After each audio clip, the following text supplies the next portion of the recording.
Graça e paz, bom dia.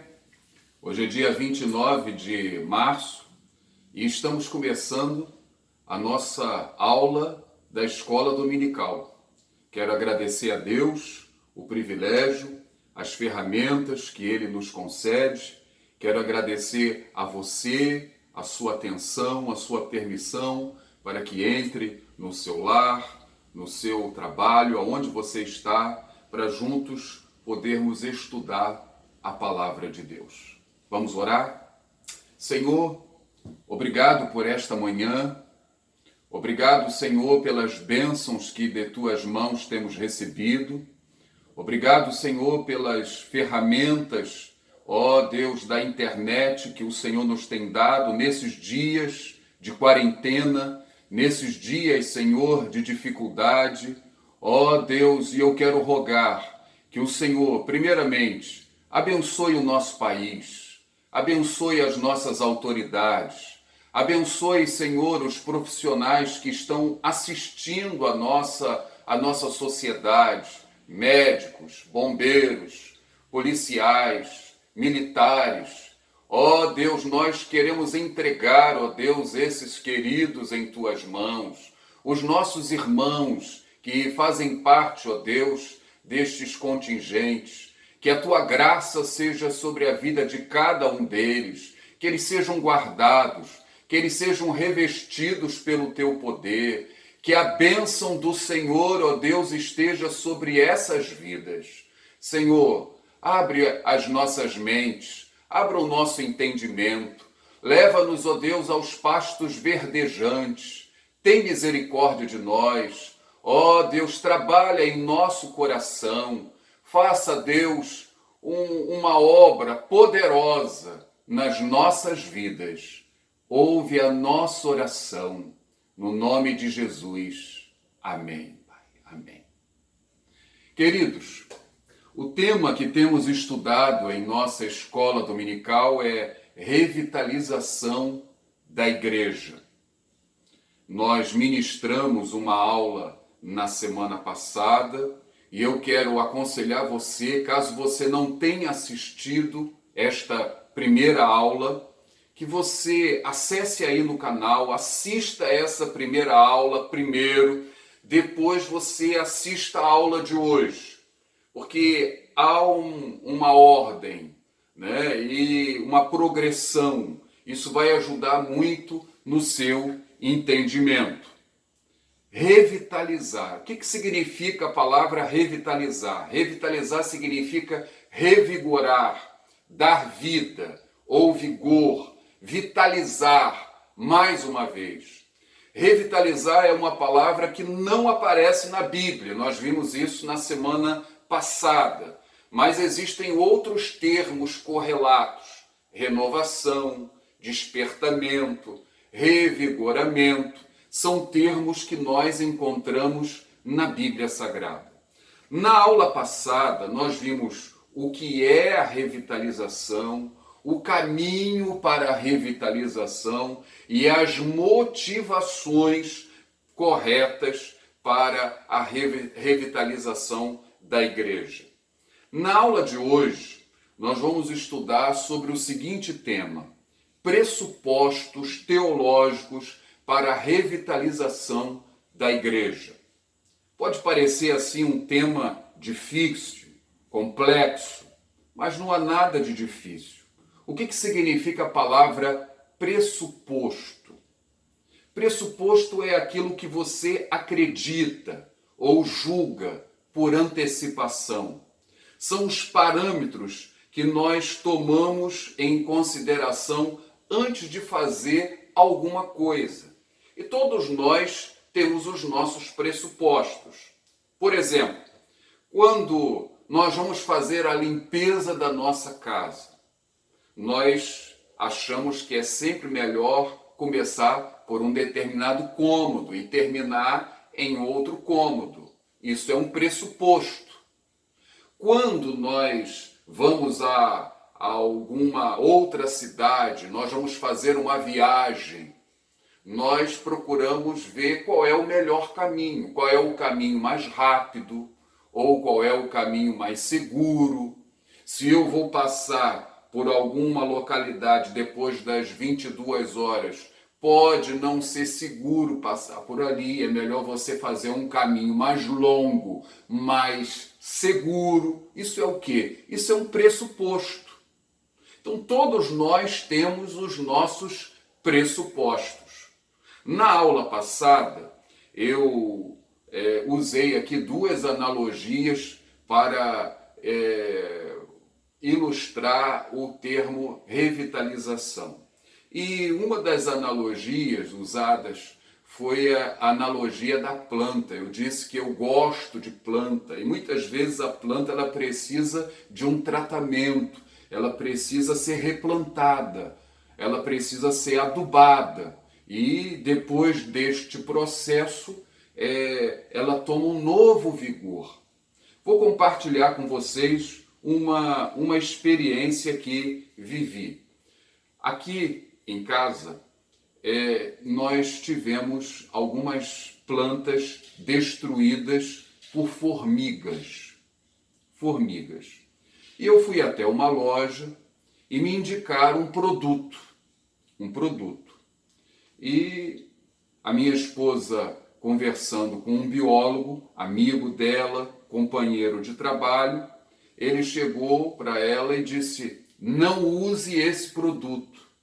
Você vai envenenar a terra e possivelmente você vai matar aí a planta. Não use. E nos foi dado uma outra dica, que usássemos um produto natural, que no meu caso funcionou: borra de café. Vejam, eu tinha um alvo. Eu queria resolver o problema das minhas plantas. Mas havia um caminho perigoso, que era de um produto químico vendido na loja, e havia um produto que não trazia assim tantos problemas, a borra do café. Né? E aí eu apliquei a borra do café e alcancei o meu objetivo. Quando nós pensamos na revitalização da igreja, nós precisamos procurar um caminho bem seguro. O apóstolo Paulo, e este é o versículo-chave da nossa lição, ele vai dizer em Colossenses capítulo 2, versículo 8, cuidado, que ninguém vos venha enredar com sua filosofia e vãs sutilezas, conforme a tradição dos homens, conforme os rudimentos do mundo, e não segundo Cristo. Então ele está preocupado com a igreja, de que a igreja tomasse um caminho perigoso, que os crentes fossem enredados e acabassem prejudicando a caminhada. Pois bem, que a igreja precisa constantemente ser revitalizada, isso é algo que poucos duvidam, é quase uma unanimidade. Mas qual é o melhor caminho? O que eu devo levar em consideração nessa busca pela revitalização? Esta é a temática da nossa lição. Mas talvez você possa pensar assim: pastor, esse assunto é para a liderança da igreja. O que eu tenho a ver com essa temática? O senhor deveria estudar esta temática com a sua liderança. Veja bem, Deus deseja que você estude essa temática primeiro, porque Deus deseja que você seja um crente maduro, que não seja levado por qualquer vento de doutrina. Existem muitos ensinamentos, muitas coisas estranhas no meio das igrejas hoje. E o nosso povo se deixa levar porque o pastor é famoso, tem um canal bem visitado no YouTube, a igreja é grande, tem um programa de televisão e ele tem lá os métodos, tem os caminhos usados por ele. Veja bem, nós precisamos avaliar o caminho. Então Deus deseja que você seja um crente seguro, que não se deixe levar por qualquer coisa, não. Não é porque é uma igreja grande, não é porque é uma igreja famosa, não é porque aquele pessoal está na mídia que nós vamos aceitar aquilo. Então esse é um motivo porque você, crente, precisa estudar esta lição. Um segundo motivo também pelo qual nós devemos estudar esta lição com vocês é porque a nossa sociedade ela é movida por modismos. Ela é movida pelo pragmatismo. Eu não sou contra mudanças. Eu acho que as mudanças elas precisam acontecer porque nós vivemos num mundo dinâmico, num mundo que constantemente está em mudanças. Mas nós precisamos pensar. Mudar por quê? Mudar para quê? É seguro? Ok? Então é isso que a gente precisa avaliar. Qual é o melhor caminho para nós chegarmos àquele propósito? Sem falar que nós temos a nossa identidade, nós temos a nossa história. E o pragmatismo, que está bem inserido na nossa sociedade, ele vai pregar o seguinte: se não está funcionando, vamos jogar fora. Então, é onde muita gente pensa, se o casamento não está dando certo, se separa. A Bíblia ensina algo diferente. E esse conceito também está presente dentro da igreja. Há muita gente, por exemplo, que acabou com a escola dominical, porque achava que a escola dominical é algo que não funciona mais nos dias de hoje. E eu fico a pensar, será? Será que a escola dominical ela não precisa ser revitalizada, pensada, colocada em termos mais atuais, mas nós não jogarmos a escola dominical fora? Então, vejam bem, nós temos modismos, nós temos o pragmatismo e muitas vezes você, crente, você é levado por isso. Nós precisamos da revitalização sim, mas nós precisamos trilhar uma senda, um caminho seguro. E a nossa lição, ela vai mostrar para nós 5 pressupostos para a revitalização da igreja. Está preparado? Quais são os 5 pressupostos? O primeiro deles, fiel exposição bíblica. Nós acreditamos que não haverá revitalização da igreja se não houver um compromisso sério com a palavra de Deus. É com a palavra. Nós não podemos abrir mão do verdadeiro ensino, da verdadeira pregação. Não podemos abrir mão. Eu preciso ser, como pastor, um expositor da palavra de Deus. Quando aprendi homilética, me foi ensinado que o pregador ele precisa ser a boca do texto. Eu não devo abrir a Bíblia para falar aquilo que eu penso, aquilo que eu acho, mas eu preciso falar aquilo que está na palavra de Deus, aplicando a realidade de hoje. Esse deve ser o nosso compromisso, ok? E por causa disso, nós ouvimos muitas vezes os crentes dizerem assim, não, naquela igreja tem palavra, naquela outra não tem. Veja bem, o nosso compromisso precisa ser com a palavra de Deus. Quando nós olhamos para a igreja de Atos dos Apóstolos, nós podemos ver o compromisso que a igreja primitiva tinha com a palavra. Eu quero destacar para vocês alguns versículos. Acompanhe comigo. Abra aí a sua Bíblia no livro de Atos dos Apóstolos e vamos passear no livro, primeiramente, Atos, capítulo 2, verso 42, um texto que já lemos aqui na aula passada. A Bíblia diz assim para nós, Atos 2, 42, e perseveravam na doutrina dos apóstolos e na comunhão, no partir do pão e nas orações. Perseveravam na doutrina. Havia o que na igreja primitiva? Havia ensino, havia doutrina. A palavra doutrina significa ensino. Eles primavam pelo ensino. É o início. Se nós caminharmos um pouquinho no livro de Atos, chegarmos no capítulo 6, quando eles vão instituir o diaconato, surge aquela crise na igreja. Atos capítulo 6, os apóstolos vão dizer assim no versículo de número 4.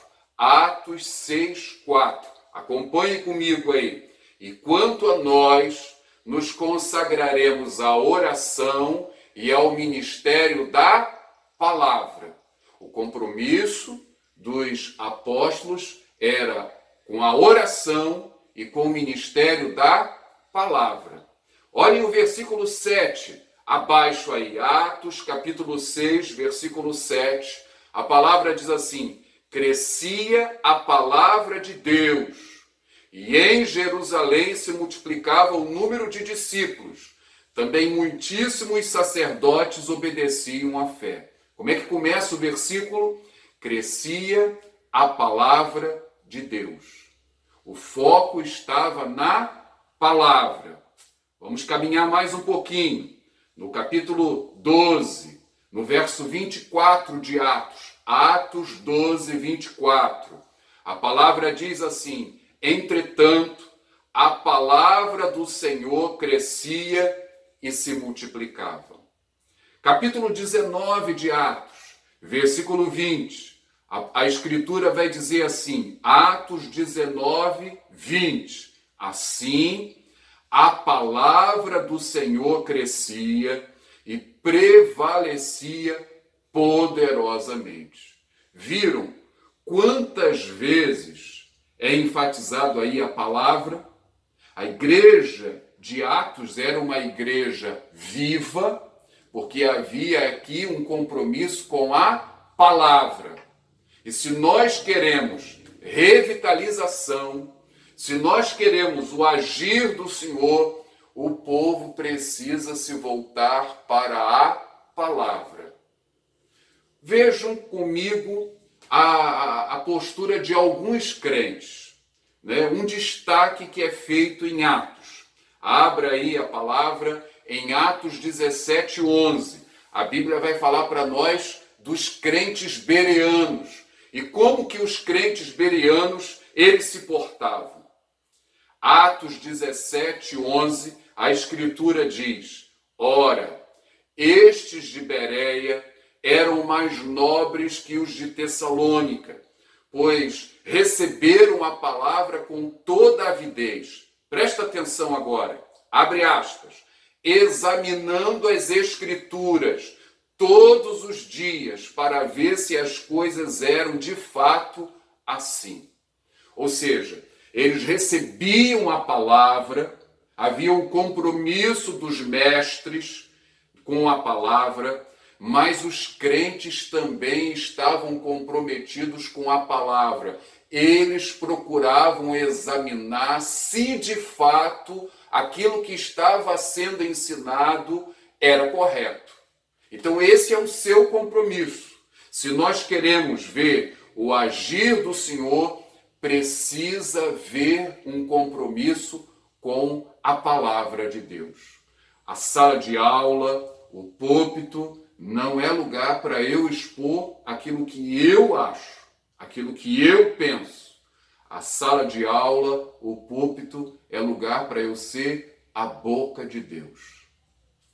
O segundo pressuposto que a lição coloca para nós, e nós concordamos, diz que é o crescimento total. Crescimento total. Nós estamos com um propósito de oração nesses dias. E esta semana, assim, especificamente, nas casas, nós meditamos, oramos, e se você ainda não está fazendo parte desse movimento de oração, procure nas nossas redes sociais, nos nossos grupos, as orientações, esteja engajado, esteja em sintonia. Mas esta semana nós estávamos refletindo com o nosso pessoal sobre os fundamentos da igreja, o que não é a igreja, o que é a igreja, as figuras do Novo Testamento que ilustram a igreja. E um versículo que foi destacado na nossa caminhada ao longo da semana foi Efésios 4, 15 e 16. O apóstolo Paulo diz assim, abra aí a sua Bíblia, Efésios, capítulo 4, verso 15 e 16. Mas seguindo a verdade em amor, cresçamos em tudo naquele que é a cabeça, Cristo, de quem todo o corpo, bem ajustado e consolidado, pelo auxílio de toda a junta, segundo a justa cooperação de cada parte, efetua o seu próprio aumento para a edificação de si mesmo em amor. Qual é a figura que é usada pelo apóstolo Paulo aqui? A figura é do corpo humano, a analogia do corpo humano. A igreja, ela é retratada como corpo. Cristo é a cabeça. Esta é a figura. E o apóstolo Paulo está falando aqui para nós da necessidade da integração de todos os crentes. A necessidade de todos os crentes conhecerem os seus dons, de exercerem o ministério que o Senhor concedeu a cada um deles. Vejam, e isso é que vai trazer crescimento. No verso 15, a palavra vai dizer para nós assim, que o corpo precisa crescer em tudo. Cresçamos em tudo naquele que é o cabeça. No verso de número 16, ele vai dizer que o corpo precisa estar bem ajustado, consolidado, pelo auxílio de toda junta. Ou seja, precisa haver uma sintonia entre todas as partes do corpo. E isso mostra para nós que você, crente, que me assiste, você precisa estar em sintonia. Você não pode ser um crente só dentro de casa. Você precisa fazer parte, você precisa congregar. E não somente isso, você não pode ser um mero assistente dos cultos. Você precisa abençoar e você precisa ser abençoado. Você precisa se deixar gastar na obra de Deus. E é isso que vai trazer crescimento, vai trazer vida à igreja.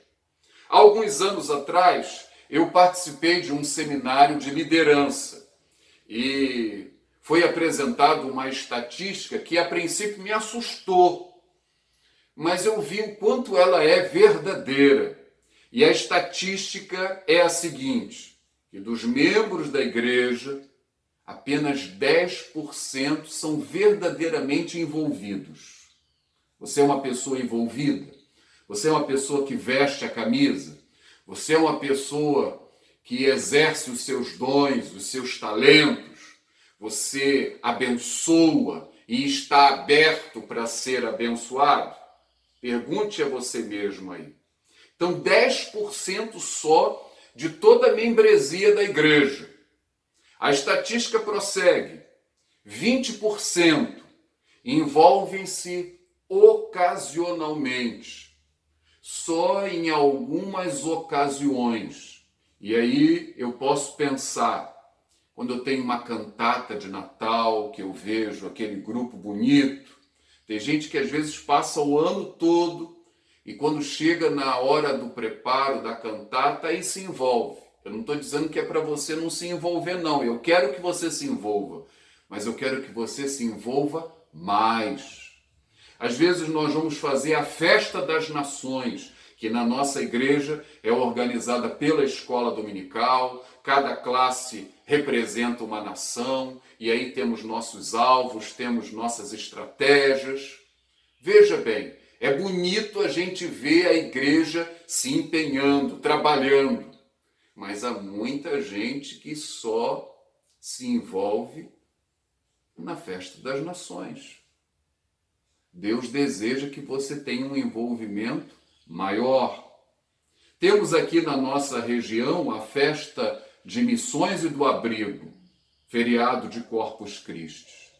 E aí, ali a gente vê também, pelo menos da parte da nossa igreja, um grande envolvimento. Eu, como pastor, fico feliz. Mas não é só em algumas ocasiões. É importante que haja um engajamento sempre. Cada um exerça o seu papel. Então, 10% de envolvidos, 20% que se envolvem ocasionalmente e 70% que assistem o trabalho dos outros. São assistentes, criticam, podem até dar uma palavra de elogio, mas é só isso. Seja sincero. Dentro desta estatística aqui apresentada, você está dentro de qual categoria? Dos 10%, dos 20% ou dos 70%? O Senhor quer te usar, meu irmão. Você é uma bênção. Não é? Deus deseja usar você de uma maneira toda especial. Permita-se ser usado pelo Senhor, dentro daquilo que Ele já tem confiado a você.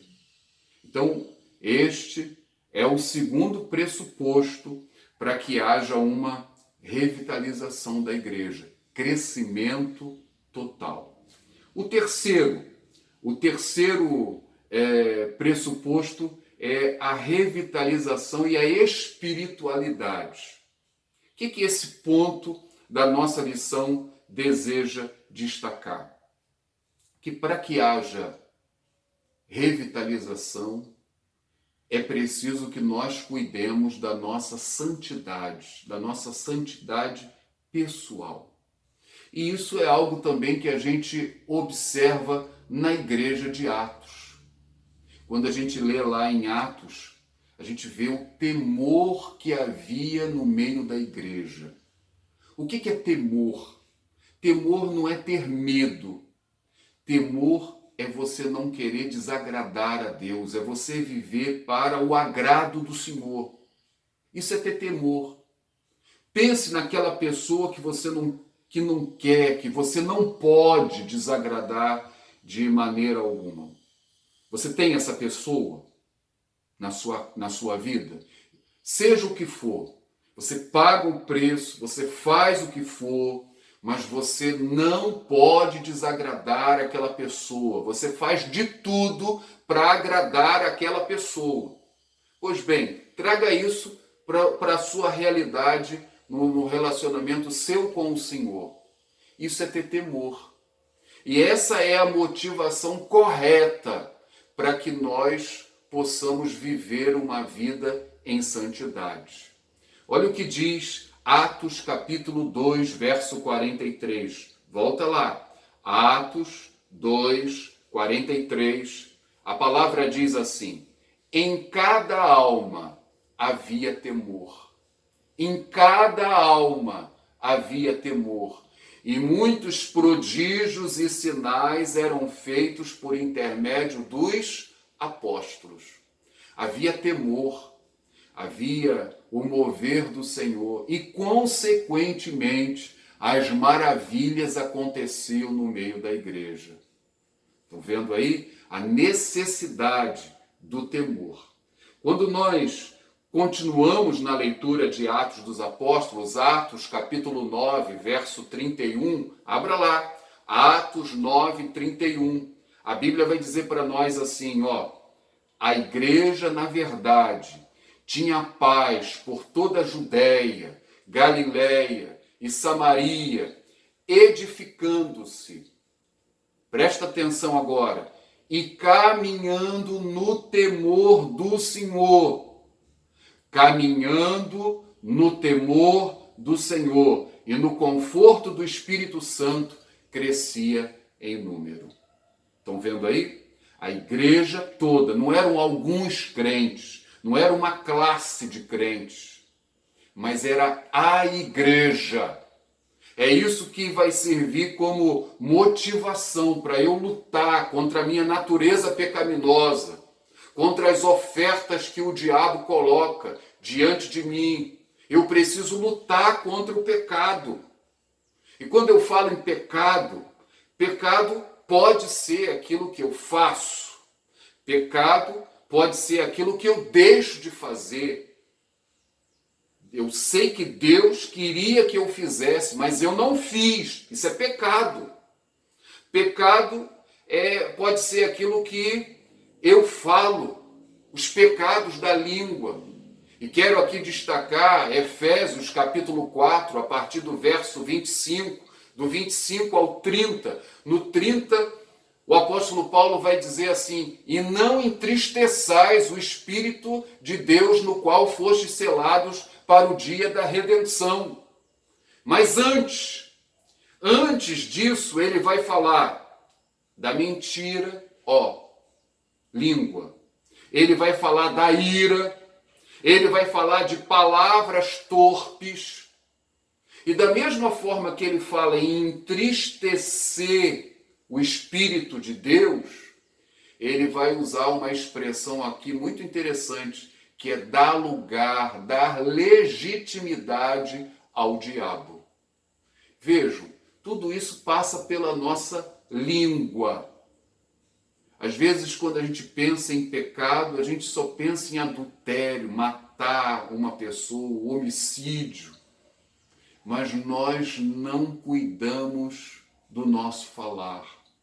Então, quando a Bíblia fala em pecado, a Bíblia fala daquilo que eu faço, daquilo que eu deixo de fazer, daquilo que eu penso, daquilo, que eu falo, conforme acabei de mencionar. Tudo isso vai entristecer o Espírito de Deus, vai apagar o Espírito.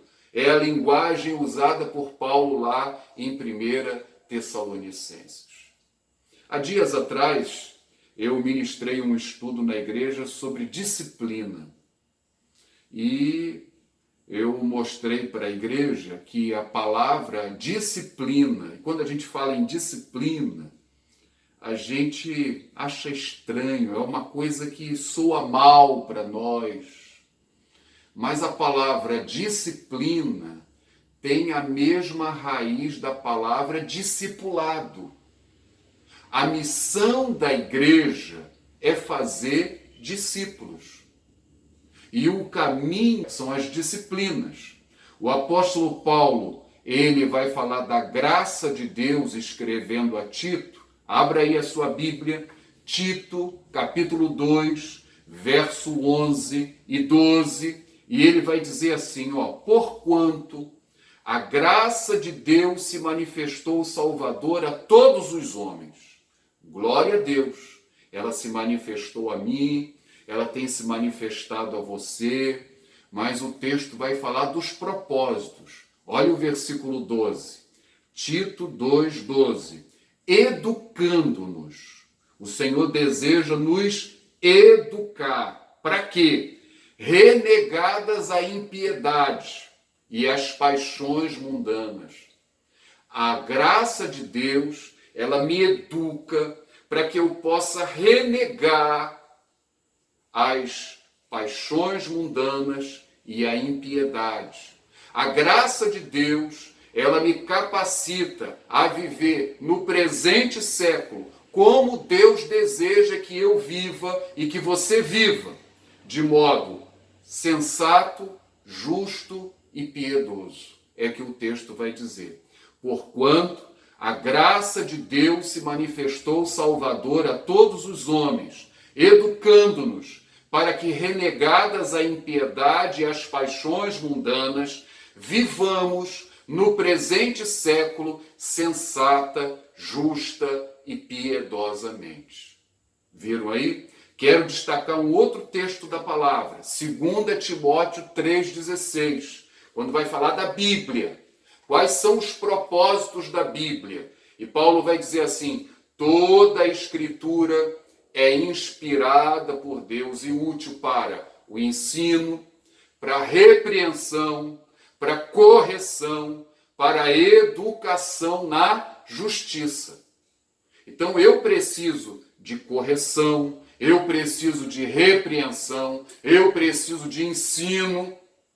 Para quê? Para que eu possa viver uma vida santa, para que eu possa ser maduro na fé, para que eu possa ser uma bênção. Uma bênção. Agora, isso começa com a nossa disciplina pessoal. Eu preciso me disciplinar. E quando não há a disciplina pessoal, aí precisa haver a disciplina da igreja. A igreja precisa corrigir o membro faltoso. E a gente pode ver o apóstolo Paulo chamando a atenção da igreja de Corinto, porque a igreja não havia corrigido pessoas que precisavam de uma repreensão. Então, o segundo pressuposto para uma vida de santidade passa aí pela espiritualidade, pela nossa santidade. Não vai haver renovação, não vai haver revitalização se eu não lutar contra o pecado. Você tem lutado contra o pecado? Pergunte a você mesmo. Você tem renegado aí as suas paixões? O coração da gente, a Bíblia diz que ele é enganoso.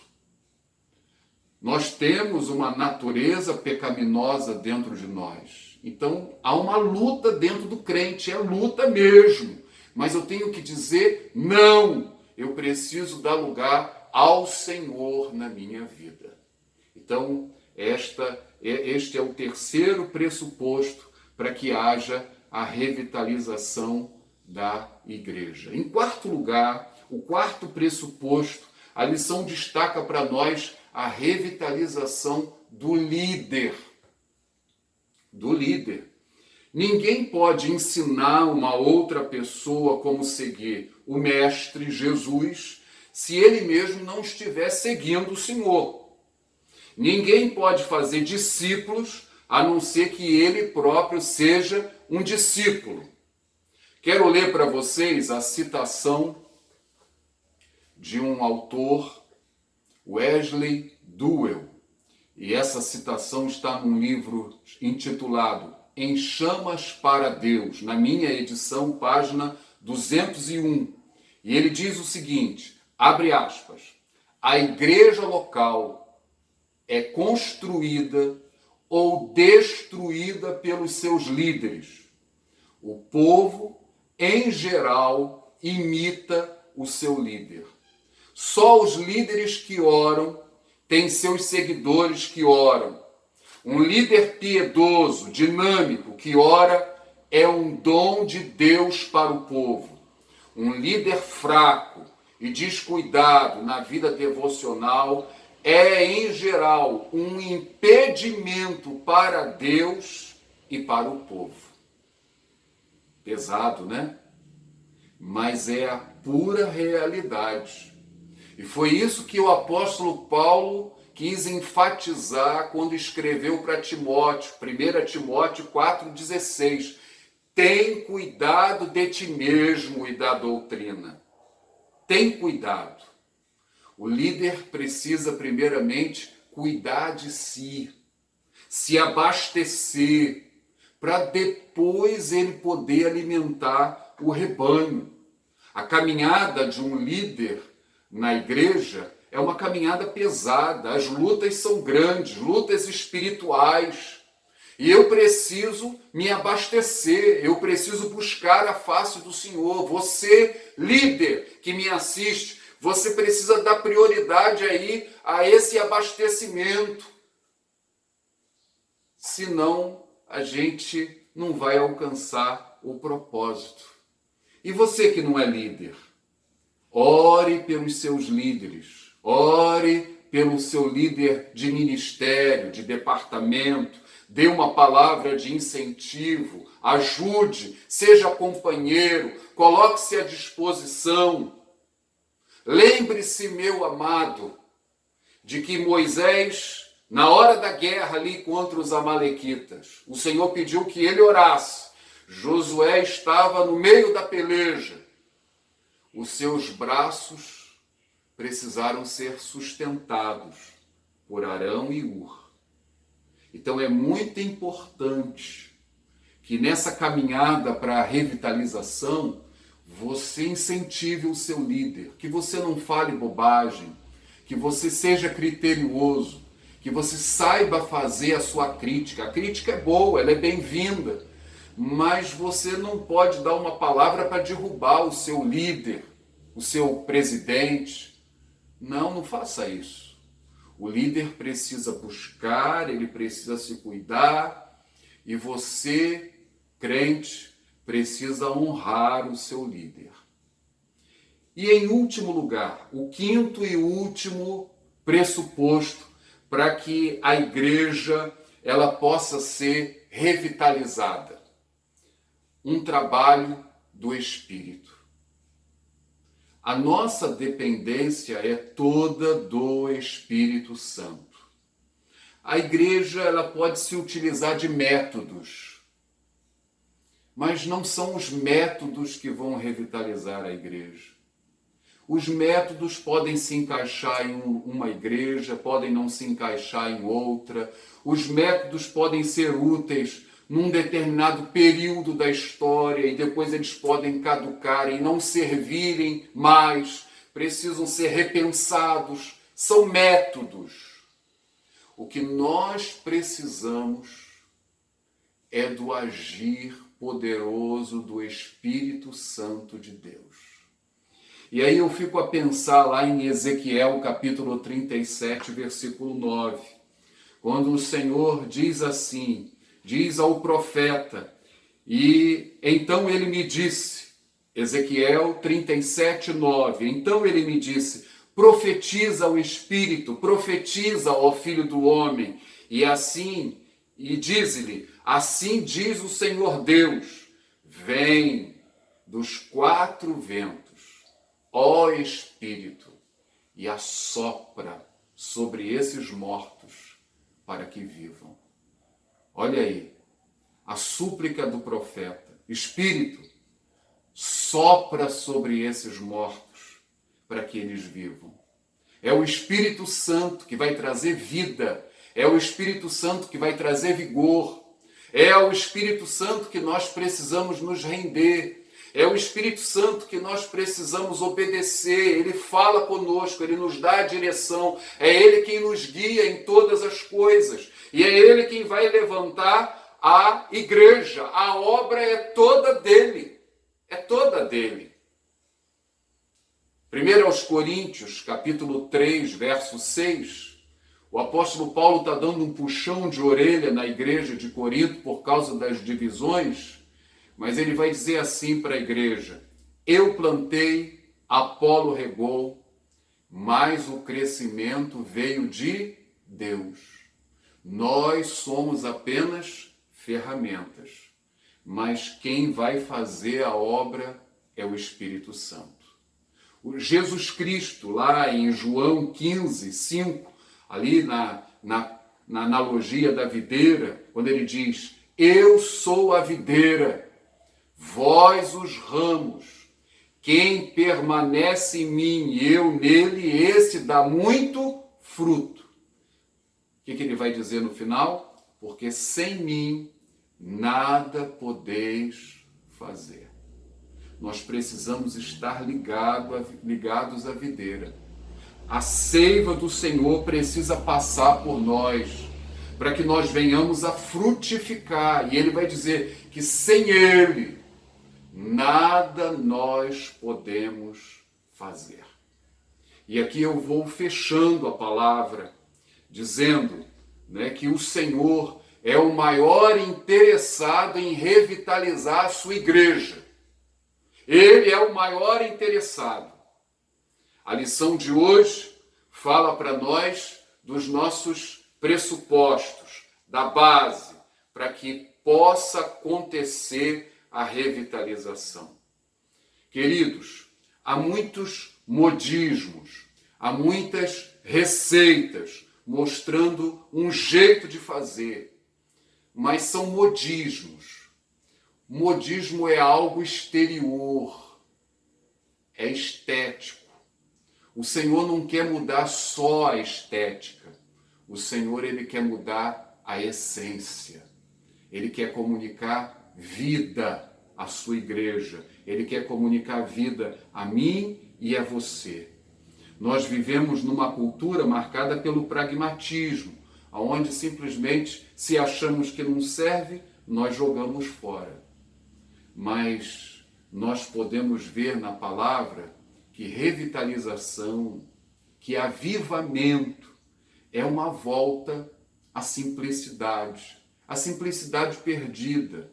É uma volta à simplicidade da igreja de Atos dos Apóstolos. E eu mostrei para vocês aqui vários versículos em Atos dos Apóstolos.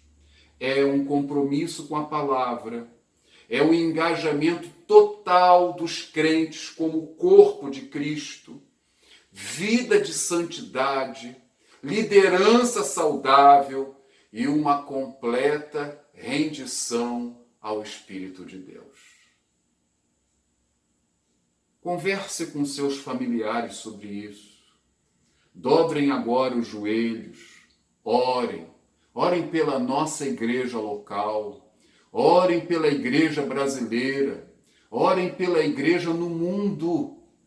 Nós hoje vivemos um tempo de grandes desafios, mas o Senhor tem confiado a nós também uma grande missão. Ele conta comigo, Ele conta contigo. Você tem um papel fundamental nesta missão. Que o Senhor nos abençoe.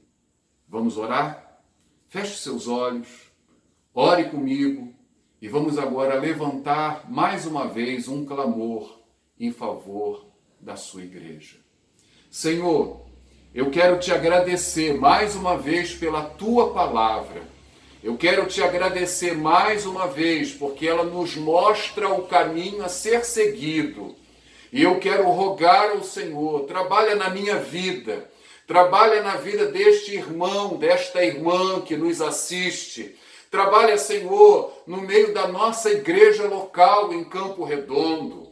Trabalha, Senhor, nas igrejas locais aqui de Campo Redondo, da nossa cidade de São Pedro da Aldeia. Senhor, venha levantar a tua igreja neste lugar, venha visitar os pastores, os presbíteros, os diáconos, os líderes de uma maneira geral. Venha soprar sobre nós, venha soprar sobre a tua igreja, venha trazer, ó Deus, maturidade. Senhor, há tantos modismos, tantas coisas que são superficiais, que não agradam ao Senhor, há tanto pecado. Senhor, nós queremos pedir perdão a Ti pelas nossas faltas, pela nossa maledicência, ó Deus, pelos juízos temerários. Queremos te pedir perdão porque temos dado lugar ao diabo, ó Deus, para ter legitimidade no nosso meio. Dê discernimento ao teu povo, que teu povo haja com sabedoria, que o teu povo ande com temor. Ó Deus, levanta a tua igreja. Nós cremos que o Senhor deseja revitalizá-la, usá-la no Brasil, no mundo. Ó Deus, levanta a tua igreja, ó Deus, em toda a terra. Ó Deus, aviva a tua obra, Senhor, conforme meditamos na última quinta-feira. Venha, ó Deus, agir, ó Deus, no meio do teu povo. Nós somos carentes da tua graça, somos carentes da tua intervenção, e é por isso que nós clamamos no nome de Jesus. Amém, amém, amém. Muito obrigado pela sua companhia. Muito obrigado pela sua atenção, você que ficou durante todo esse tempo aí junto comigo nesse estudo. Guarde isso bem a sério contigo. Logo mais estaremos juntos mais uma vez, às 19h30. Esperamos você. Que Deus nos abençoe. Grande abraço. Shalom Adonai.